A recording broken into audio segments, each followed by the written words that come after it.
take a pause, pausing for a moment and inviting ourselves to land right here in this place that we're sitting in.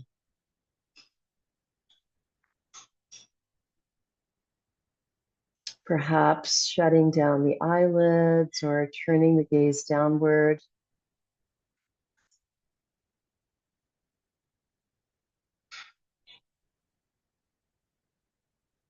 And dropping inside.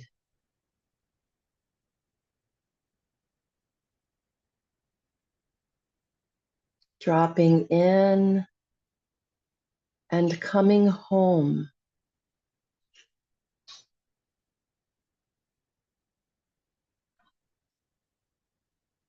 We can use the power of imagination that we're standing in front of our own door. Perhaps we've been away from home for a few hours or perhaps days or even years. And there's a welcome mat right at the door. Welcoming ourselves home again.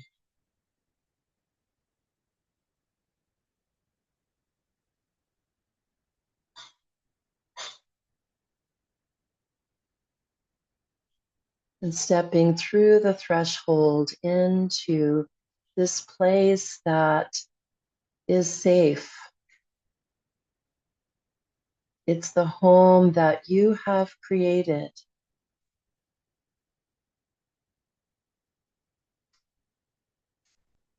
Over years, over decades.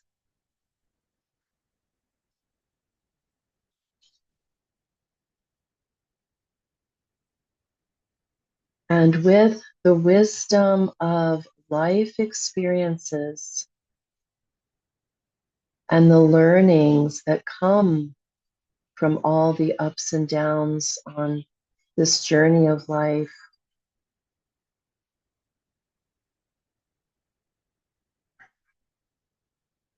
we learn to refine this home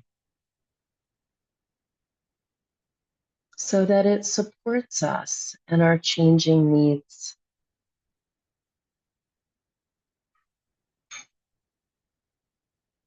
As the world changes so quickly, so abruptly, so painfully at times around us,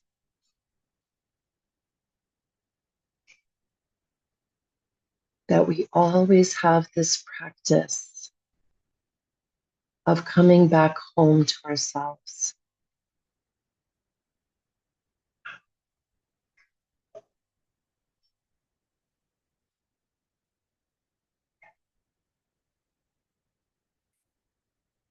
And let's begin with the home of the body. Awareness of body sitting.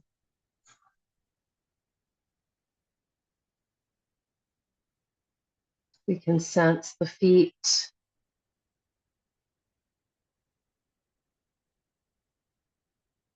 This grounding part of the body that connects us to earth.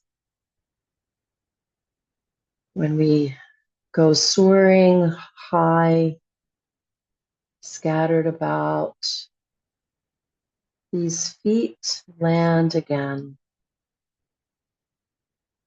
They bring us home.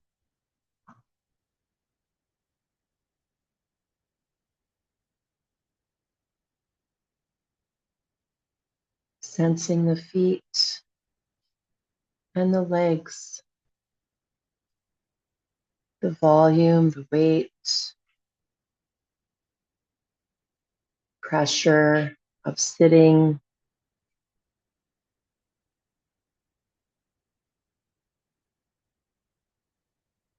And as we connect with the physicality of this body, we can sense the whole lower part of the body grounding awareness of pelvis, buttocks, sits bones, and the pressure of sitting on whatever support lies beneath.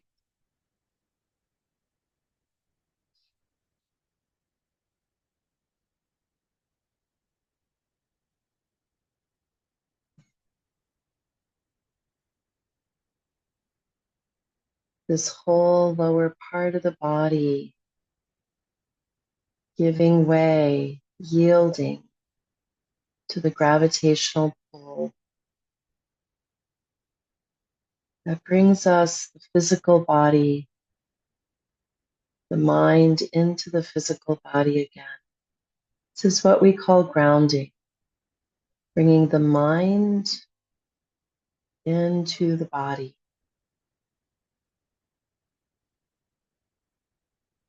And sensing all the aliveness of this physical aspect of our beingness.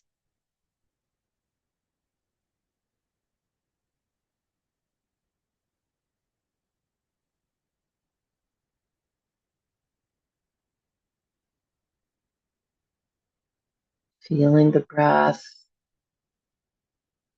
the body breathing itself.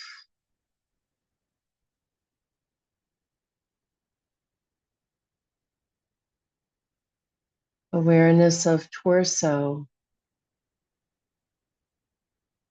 upright with the strength of the spine and all the muscles that support it.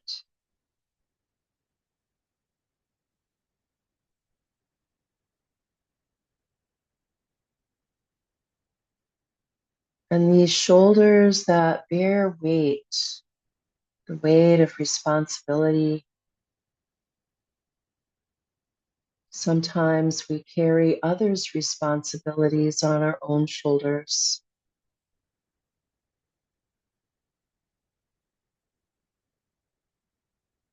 And we might use wisdom to discern the difference. What is ours to bear and what is someone else's to carry?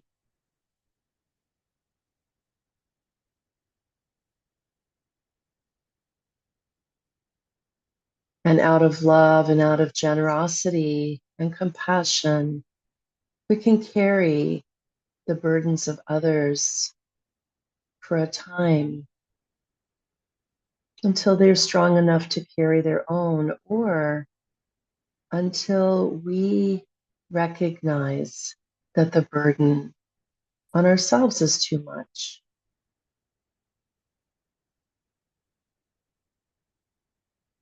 Learning to let go and trusting the universe is here to support us and is here to support all beings everywhere.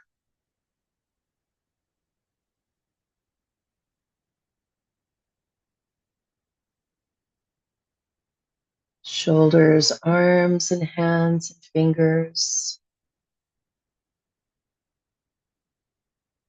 These parts of the body that reach out, that carry, that grasp, that feed ourselves, that hold books for us to learn,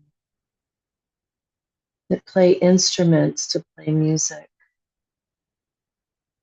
that grasp tools to build.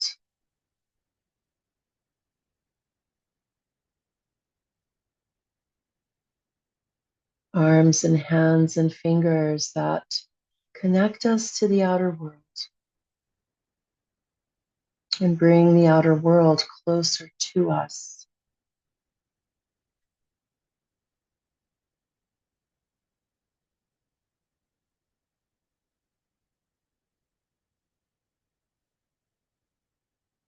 And at the top of these bodies, we have our head that carries the brain, the thinking brain, the problem-solving brain, the survival brain.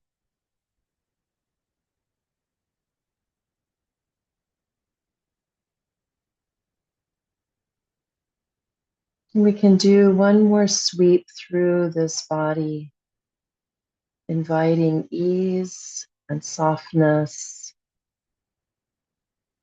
Anywhere we find dis-ease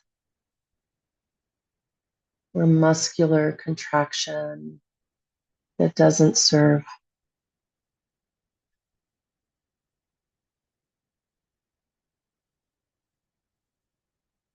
Softening worry lines on the face, the jaw,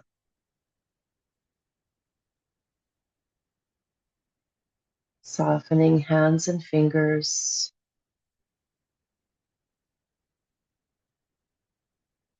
softening the belly,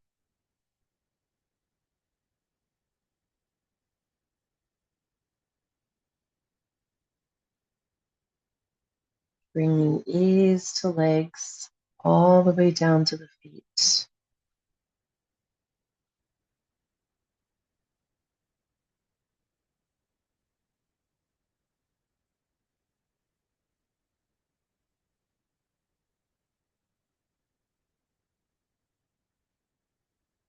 And as we become more grounded, bringing mind into the body to become embodied,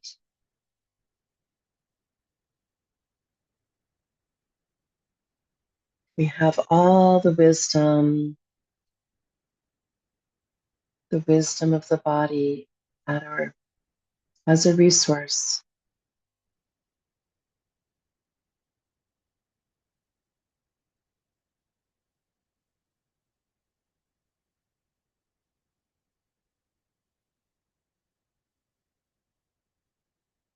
Sensing the body breathing.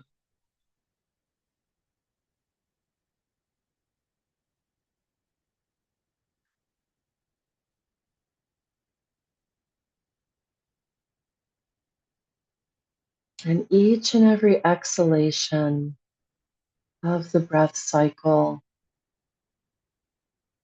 is a teacher to letting go,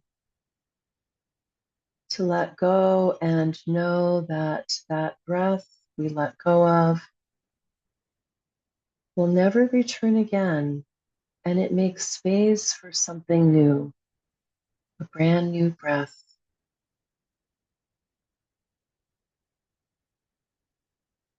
And for a moment, we might reflect on, is there something that no longer serves us that we can choose to let go of just for now and always pick it up later?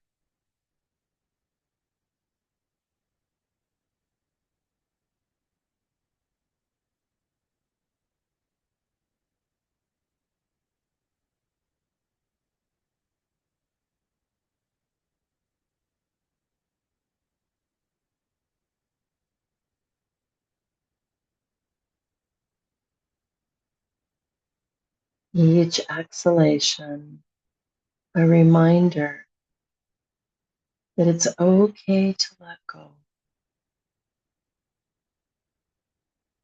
to let be,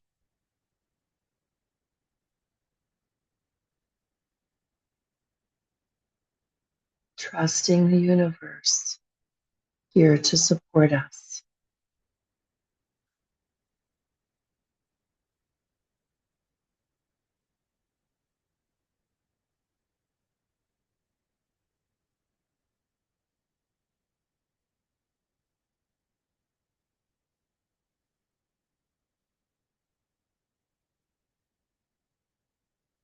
Each inhalation, we animate the body. We fuel the life force.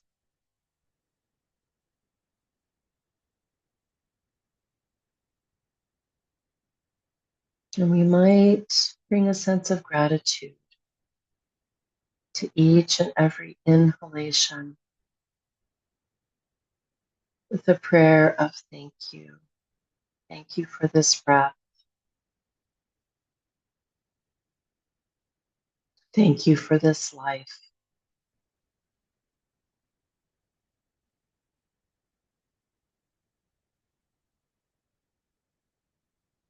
Thank you for the opportunities to be of service as a teacher,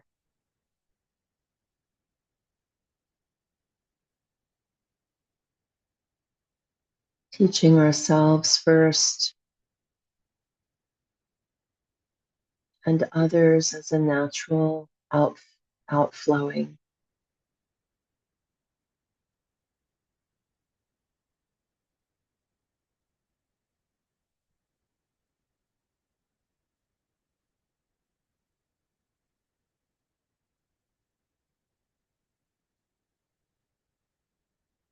And bringing awareness to the body alive, we might even sense the body as a field of energy,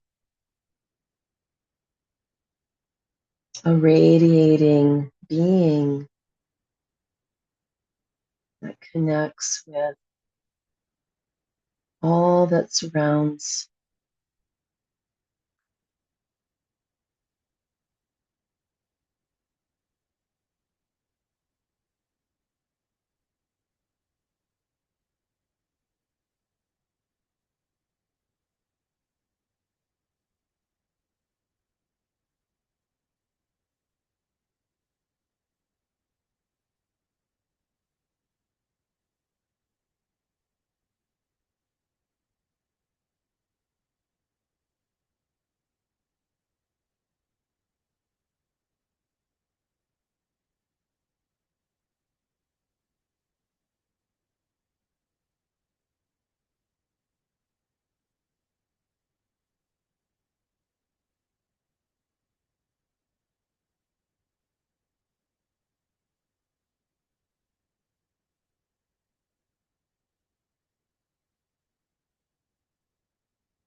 And as we are welcomed here in this moment,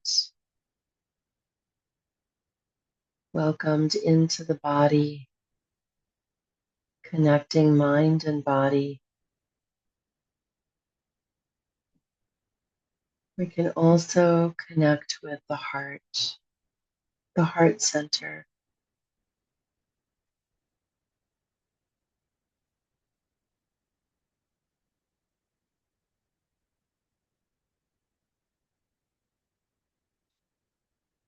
And sometimes it's useful to bring a hand to the heart, to feel this gesture of kindness that we bring to ourselves,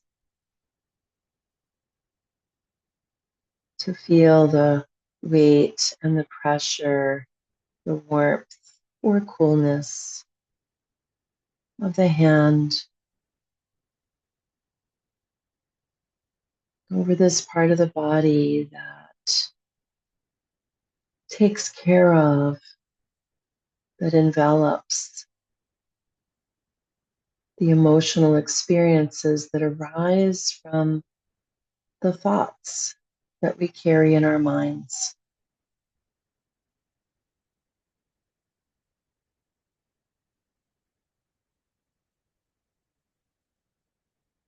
These emotions are experienced on a felt sense in the body as sensations. And so as we tune in, we might name, what are the emotions that are arising right now?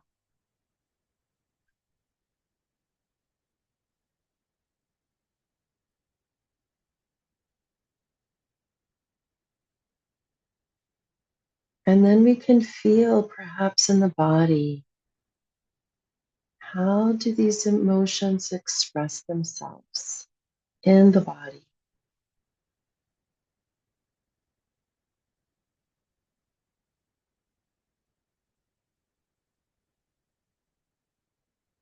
If joy is here, we might feel a brightness around the eyes, perhaps a warmth in the chest, a lightness of the whole body.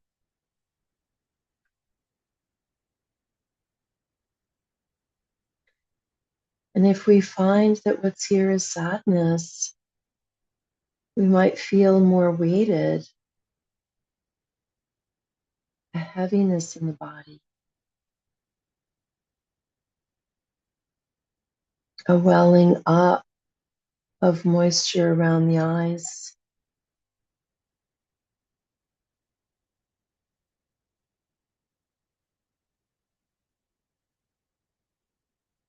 Anger and frustration brings its own imprint in the body.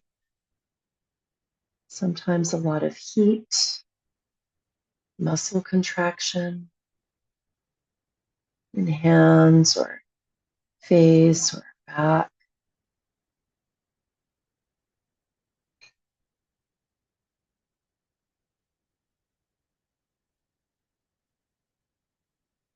And if we find peacefulness,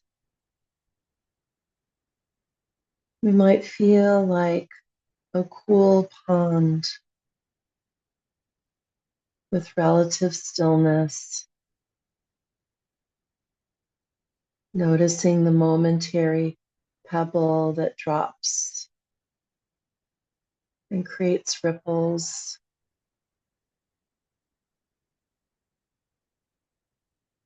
And equanimously, simply observing as a witness.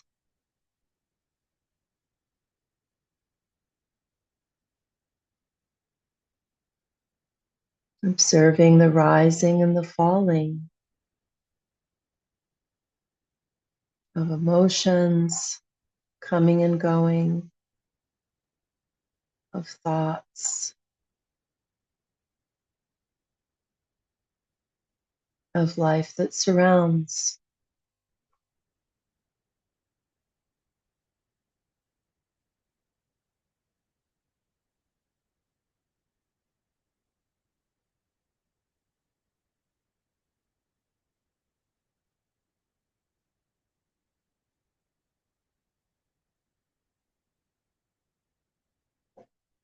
Offering kindness to this heart.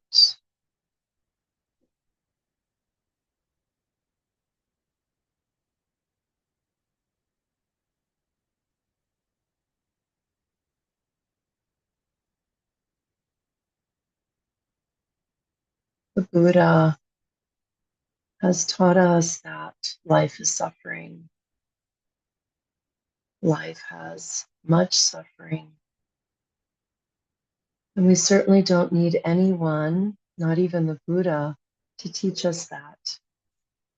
We all know the flavor, the experience of suffering, of struggle, of pushing away what is because we don't like it, calling that aversion.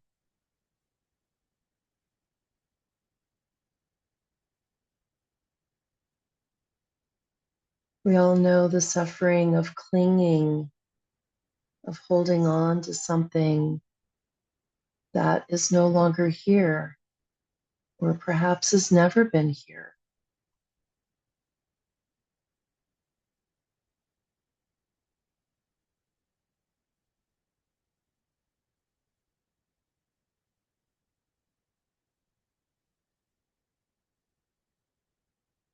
And the Buddha has offered us a path out of suffering.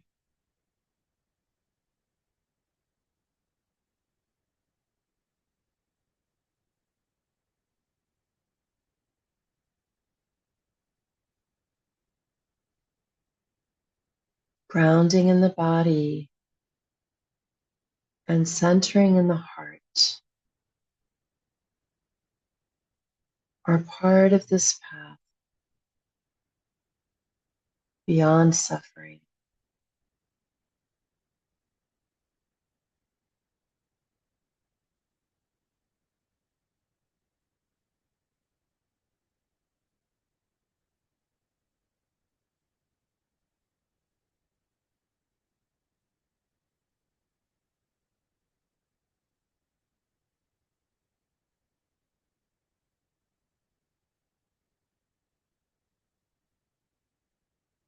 And the Buddha has given us heart practices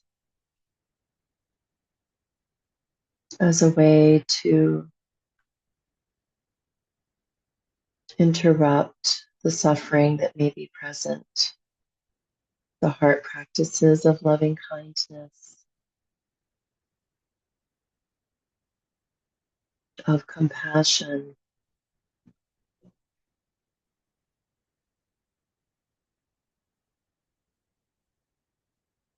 of sympathetic joy.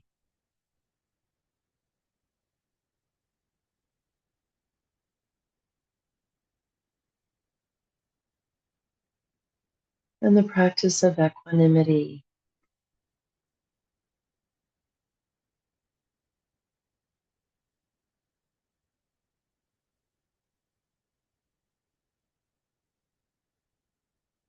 And so we can choose one of these refuges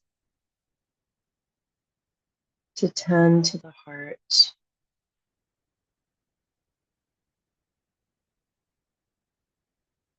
to tend to our own gardens so they can bloom and bear fruit.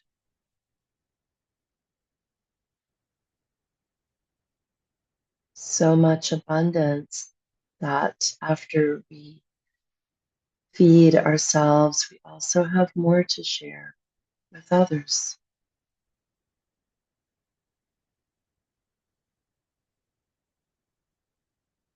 So let's each choose for the remainder of our time together one of these four practices. Loving kindness, bringing prayers, blessings to oneself. May I be healed. May I be free of suffering.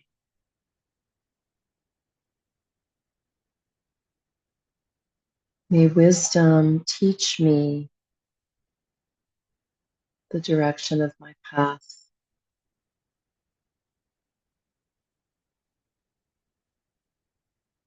And repeating whatever phrases make sense and have resonance. And feeling within the body, embodying this metta, this loving kindness.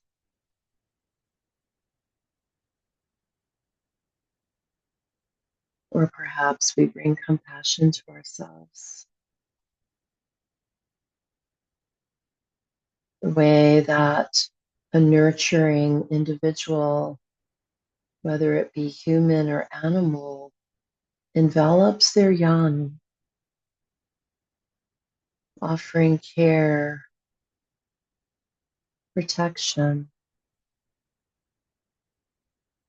tenderness to what's vulnerable.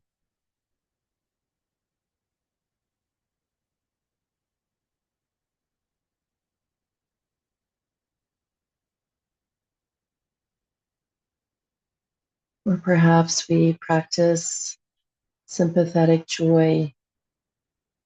We might remember a time when we felt joyful, a time when we experienced that lightness of being,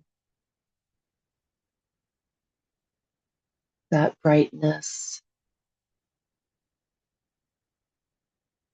and to embody that.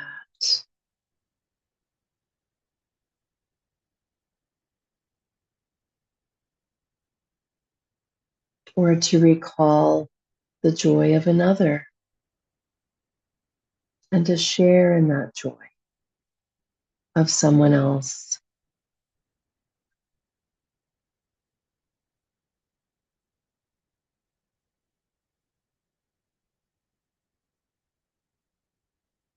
Attuning to that joy.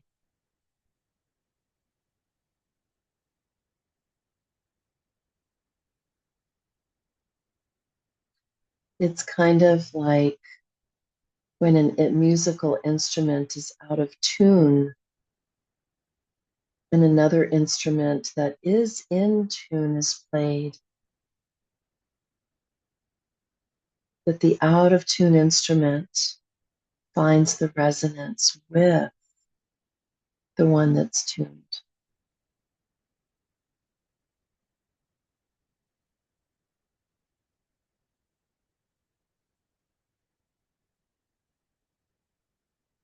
We can tune to another who perhaps is brighter, stronger, wiser, until we find our own.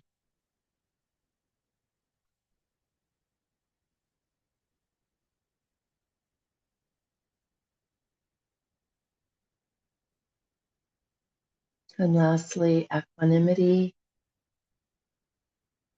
imagining ourselves like a tree, a great, great ancient oak tree that's just sitting on earth with deep roots, observing the comings and goings of weather, of birds, of sounds, of all movement,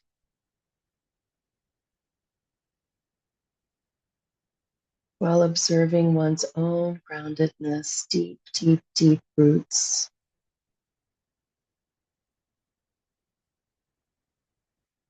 So choose one, and we'll practice for the next many breath cycles.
And taking in the words of Mark Nepo, So hard to feel the stone and not the ripple, straying. The moment we stray from where we are, we create a tension between two places, where we are and where we are thinking of being. It is in this tension that blocks us from the sensation of fully being alive. Because being split in our attention prevents us from being authentic. Even though managing tasks at once, being skillful in splitting our attention, what we call multitasking, is considered intelligent,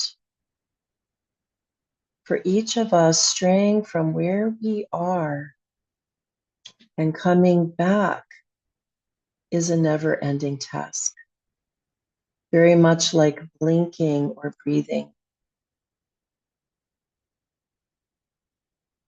When we incorporate this fullness of attention into our daily lives, we seldom notice it.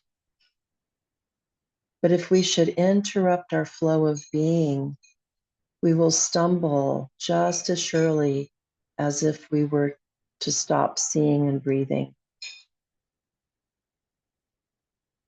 That we stray from the moment is not surprising. The more crucial thing is that we return again and again and again and again.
Taking a mindful breath in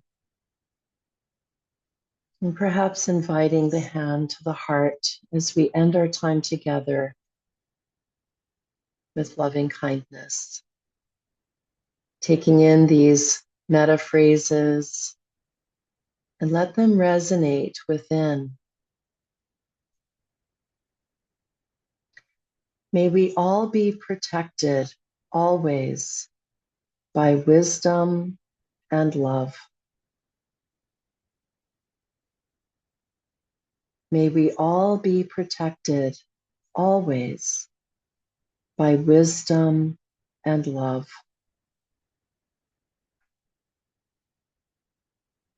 May our hearts be happy and at peace. May our hearts be happy and at peace. May our bodies be strong and healthy. May our bodies be strong and healthy. May we take care of our lives with ease, no matter the conditions. May we take care of our lives with ease, no matter the conditions.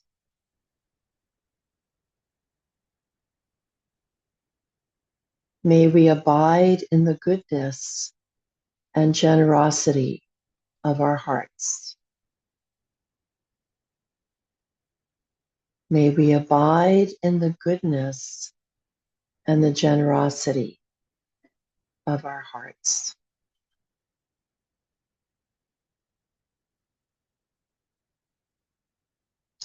Bringing hands together in prayer and bowing with generosity and gratitude to ourselves and to each other for this practice. Namaste.